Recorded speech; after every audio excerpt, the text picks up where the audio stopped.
السلام علیکم لسنرز، میں اب سے آپ کے ساتھ پراسرار کہانیاں سیریز شیئر کر رہی ہوں اور اس سلسلے کی آپ کئی کہانیاں محترم ایم الیاس صاحب کی سن چکے ہیں۔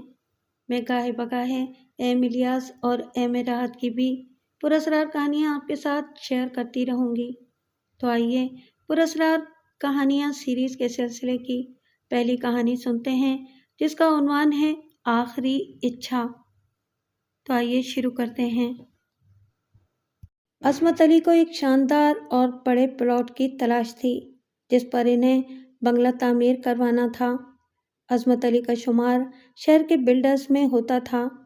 ان کی سب سے چھوٹی اور لاڈلی بیٹی صبا کی شادی ان کے بچپن کے دوست احسان احمد کے صاحبزادے میجر عاشر سے طے کر دی گئی اور وہ اپنی بیٹی کو بنگلہ شادی پر گفٹ کر رہے تھے۔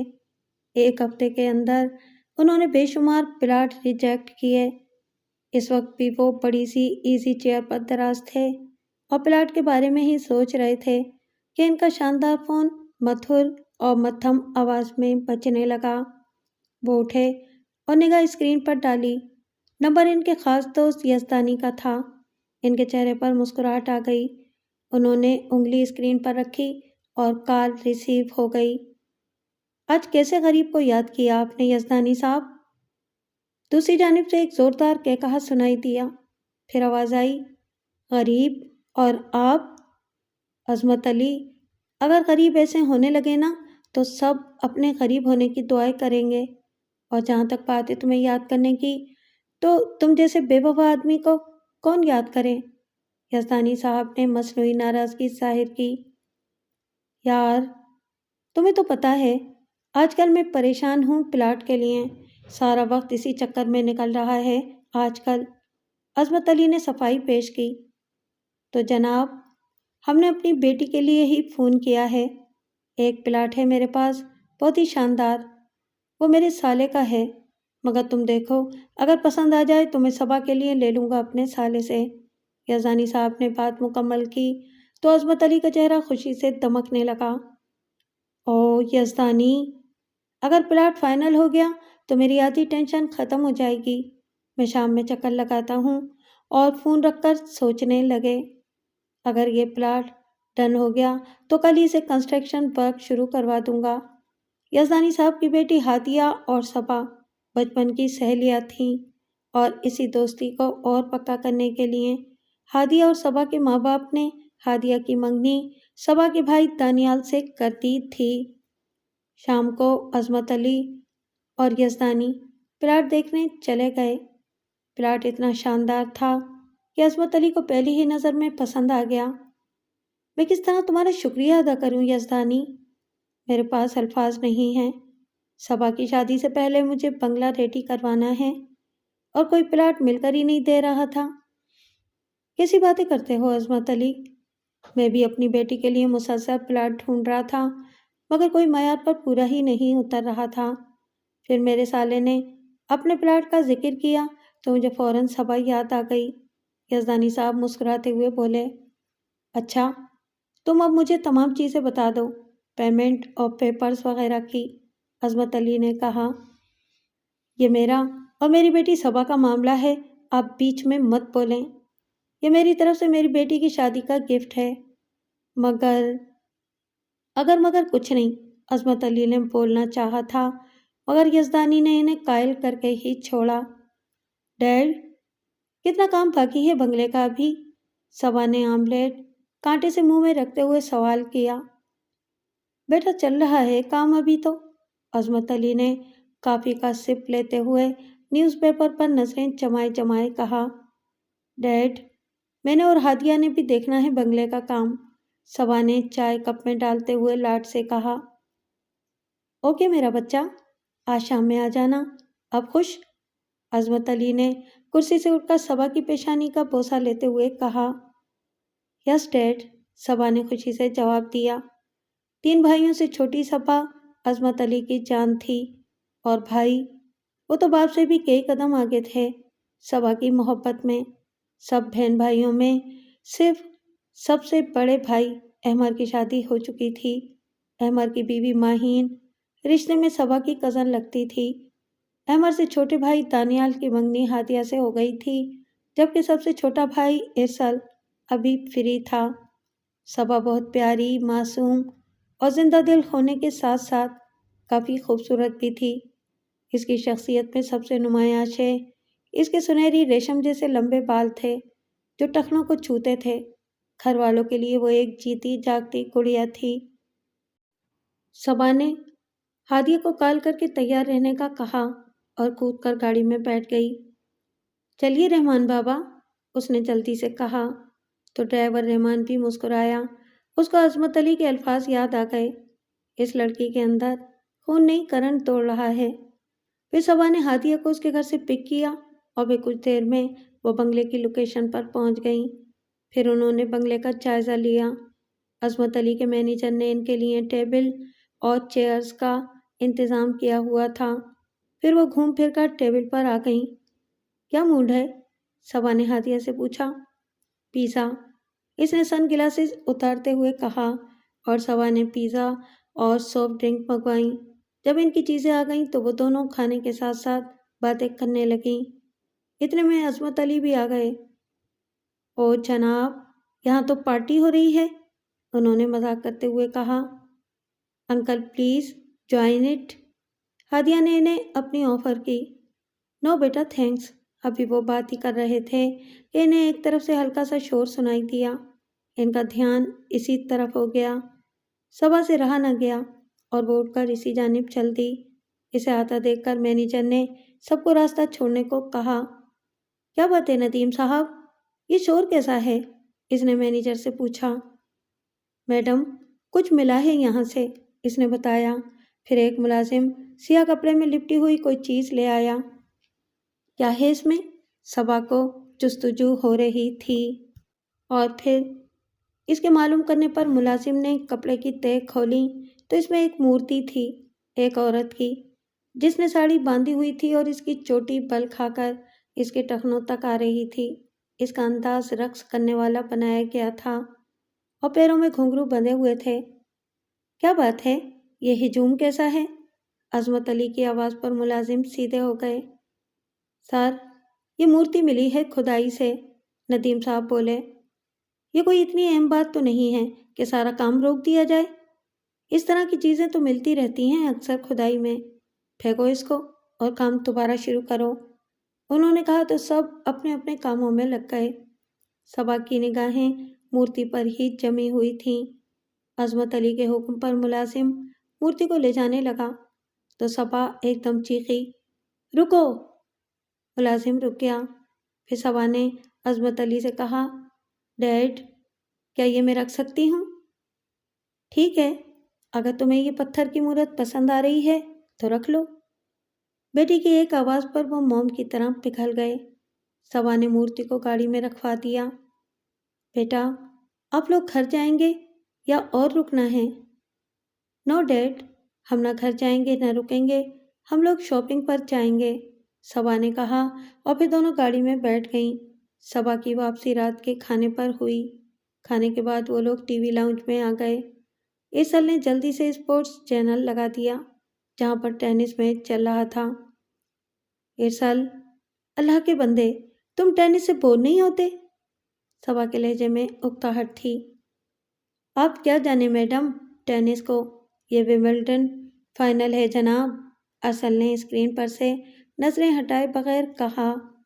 صبا، تم بھی کمال کرتی ہو بھائی، یہی تو ہے نیکسٹ راجر فیڈر، احمد بھائی نے صبا کا بدلہ لیتے ہوئے کہا تو ارسل سمیت سب کو ہنسی آ گئی۔ صبا بی بی، وہ رحمان بابا کہہ رہے ہیں کہ گاڑی میں آپ کی کوئی چیز رہ گئی ہے؟ میری؟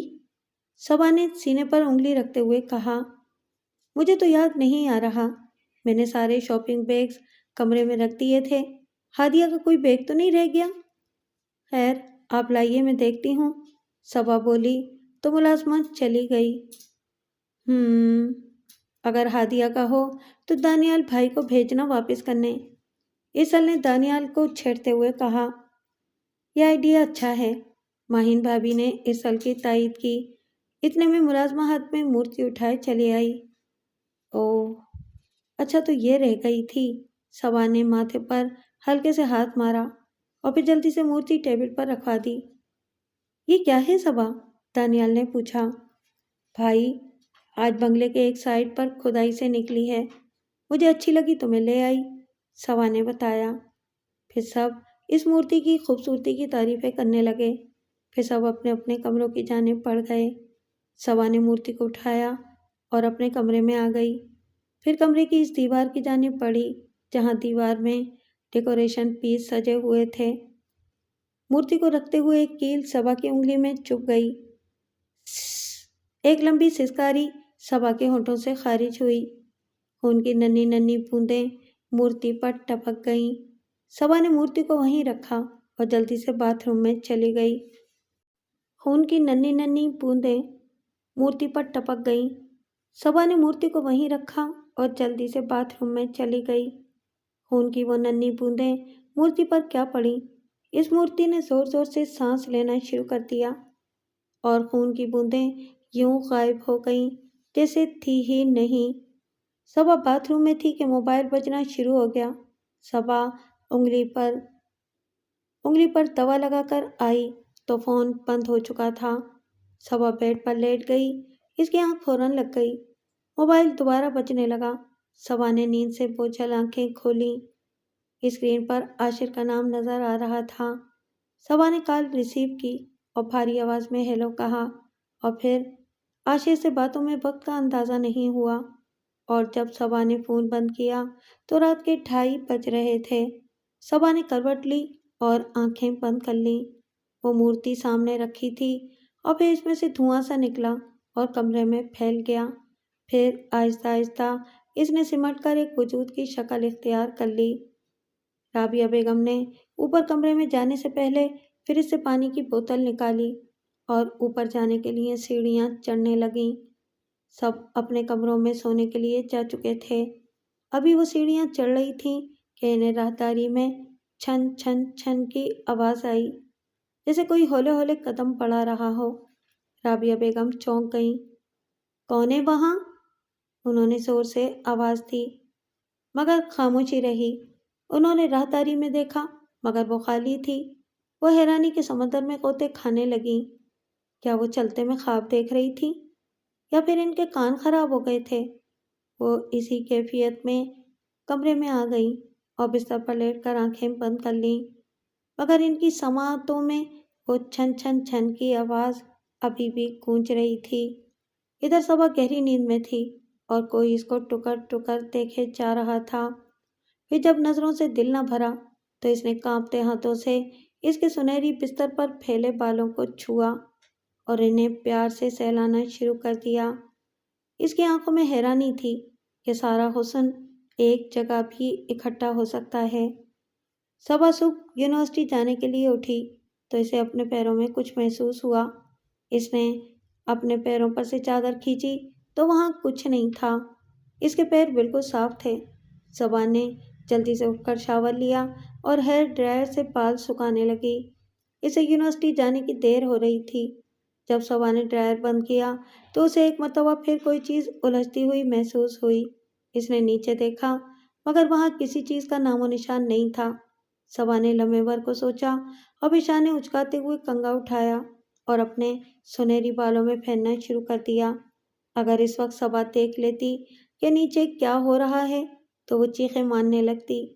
کنگھا کرنے پر صبا کے سر کے بال نیچے گر رہے تھے اور خود بخود کھنچتے ہوئے بیڈ کے نیچے جا رہے تھے۔ پھر صبا نے بال باندھے اور نیچے ناشتہ کرنے چلی گئی۔ رات کے 11 بج چکے ہیں۔ ارسل کو کہو کہ اب تو نیچے آ جائے۔ رابعہ بیگم نے ملازم کو ارسل کو بلانے چھت پر بھیجا۔ ارسل چھت پر بنے کمرے میں اکثر اپنے لیپ ٹاپ کے ساتھ پایا جاتا تھا۔ دیگر نوجوانوں کی طرح وہ بھی فیملی کے بجائے اپنے لیپ ٹاپ پر دیگر چیزوں میں وقت صرف کرتا تھا۔ ملازم کمرے میں گیا تو ارسل بیڈ پر اوندا سویا ہوا تھا۔ اس نے نیچے جا کر رابعہ بیگم کو بتایا تو وہ سر ہلا کر اپنے کمرے میں چلی گئیں۔ ایسا اکثر ہوتا تھا کہ ویکینڈ پر ارسل اپنے کزن اور فرینڈ سے دیر تک گپ شپ کرتا تھا اور پھر وہیں سو جاتا تھا۔ چھن چھن کی آواز کسی ہتھوڑے کی مانند ارسل کے سر پر پڑ رہی تھی۔ اس نے نیند سے بوجھل اپنی آنکھیں کھولنے کی کوشش کی۔ اسے کوئی پرچھائی سی نظر آئی۔ وہ پیر زمین پر مار رہی تھی جس سے چھن چھن کی آواز پیدا ہو رہی تھی۔ صبا کی بچی، باز آ جا شرارتوں سے۔ اس نے اتنا کہہ کر منہ اٹھایا تو اس کی نیند بھاگ گئی۔ سامنے ایک خوبصورت سانچے میں ڈھلی لڑکی کھڑی تھی۔ اس نے نیلے رنگ کی ساڑی باندھی ہوئی تھی اور وہ کھڑی ہوئی مسکرا رہی تھی اور اس کے پیروں میں گھنگرو بندھے تھے جنہیں وہ زمین پر وقفے وقفے سے مار رہی تھی۔ کون ہیں آپ؟ ارسل نے اٹھ کر بیٹھتے ہوئے سوال کیا۔ جواب میں اس نے کہا لگایا اور چھن چھن کرتی دھیرے دھیرے چلتی ہوئی اس کے پاس آ کر بیٹھ گئی۔ منجوشا۔ لڑکی کے منہ سے کافی بھاری آواز نکلی جو اس کی شخصیت کے بالکل الٹ تھی۔ منجوشا؟ کون منجوشا؟ اور آپ میرے کمرے میں کیا کر رہی ہیں؟ ارسل نے سوال کیا۔ میں وہ برابر والے گھر سے آئی ہوں۔ آپ کے کمرے سے روشنی آ رہی تھی تو اپنی چھت سے کود کر یہاں آ گئی، اس نے بتایا۔ جواب میں ارسل تھوڑی دیر خاموش رہا۔ اس کو غصہ آ رہا تھا۔ کیا آپ کو میرا آنا برا لگا؟ اس نے آنکھیں مٹکاتے ہوئے معصوم بننے کی کوشش کی۔ جی ہاں، بالکل برا لگا۔ پہلی بات تو آپ کسی کی اجازت لے کر ہماری چھت پر آئیں۔ دوسری بات، یہ کون سا انداز ہے کہ ایک لڑکی رات کے اس پہر کسی غیر مرد کے کمرے میں آئے اور وہ بھی تنہا؟ ارسل کا لہجہ سنجیدہ اور مضبوط تھا۔ میں نے بھی کون سا جرم کر دیا؟ منجوشا نے اس دونوں ہاتھوں سے تالی پیٹی اور لٹو کی طرح گھوم گئی۔ پھر مصنوعی گرنے کی اداکاری کی اور سرگوشی کے انداز میں بولی، اچھا تم کر کیا رہے تھے؟ ساتھ ہی وہ ارسل کے آگے قدرے جھک کر قریب آئی تو ارسل کو اسے کراہیت آمیز بدبو آئی۔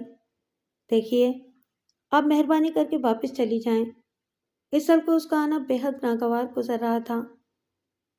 منجوشا واپس جانے کے لیے نہیں آئی۔ اس نے اپنی پانچوں انگلیاں کھول کر پنجہ ہوا میں ناک کے اشارے میں ہلاتے ہوئے کہا۔ پھر اس نے جھٹ سے ارسل کا ہاتھ پکڑ لیا۔ ارسل نے جو اس کی جانب دیکھا تو اس کی زبان بند ہو گئی۔ اس کا چہرہ جل کر سیاہ ہو رہا تھا جس سے چربی باہر نکلی ہوئی تھی اور گوشت جلنے کی بو سے ارسل کا سانس رک رہا تھا۔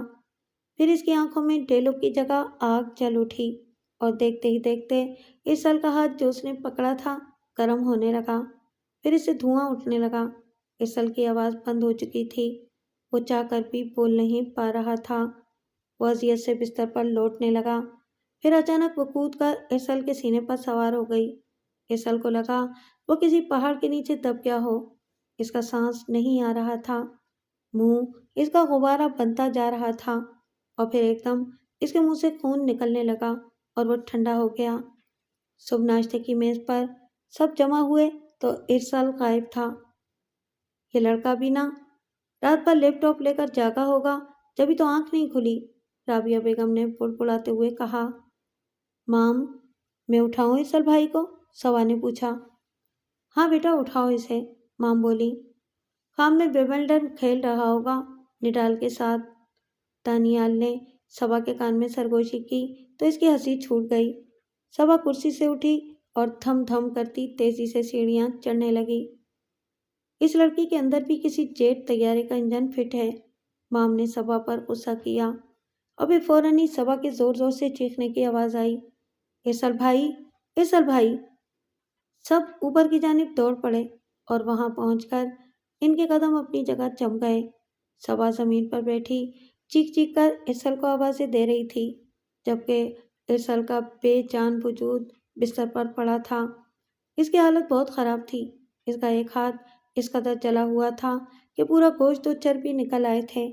اس کا سر بالکل گنجا ہو چکا تھا مگر کمرے میں کہیں بالوں کا نام و نشان نہ تھا اور اس کے منہ سے نکلتے خون نے بستر کو سرخ کیا ہوا تھا۔